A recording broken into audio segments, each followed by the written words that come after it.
Kamusta mga ka-fam? Welcome back sa inyong paboritong channel. Kung hindi pa kayo nakasubscribe, ano pang hinihintay nyo? Hit that subscribe button and ring the bell para hindi nyo ma-miss ang latest chika.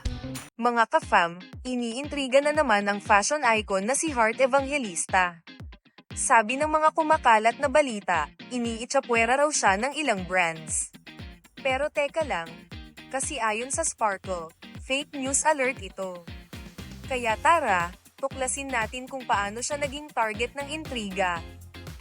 Lumabas ang balitang tinanggal na raw si Heart ng FitFlop at Tiger Balm. Nawala raw kasi ang mga posts niya sa social media ng mga kumpanyang ito. At dahil sabay na may issue si Cheese, ayun, ang impresyon ng iba, nadamay na pati si Heart. Pero hindi nagpatumpik-tumpik ang Sparkle GMA Artist Center. Diretsahan silang nagsabi, fake news alert. This is not true. Dagdag pa nila, don't be fooled by fake news.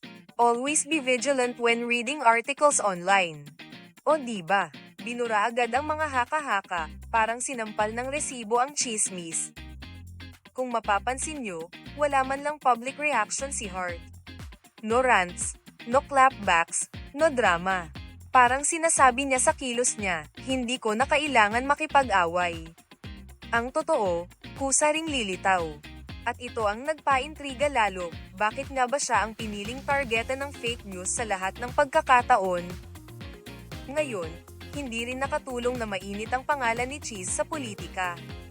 May mga nagsasabing ginagamit ang pangalan ng senador para guluhin ang ibang issue. At dahil mag-asawa sila, kahit hindi kasama si Heart sa politika, nadadamay siya sa chismis. Kumbaga, habang mainit ang laban ni Mister sa Senado, sinusubukan namang kalugan ang mundo ni Mrs. Ang bilis talaga kumalat ng fake news, lalo na kung malalaking pangalan ang involved. Pero minsan, ang pinakatahimik na tao ang may pinakamalakas na pahayag. At sa katahimikan ni Heart, malinaw ang mensahe, hindi lahat ng nakikita online ay totoo.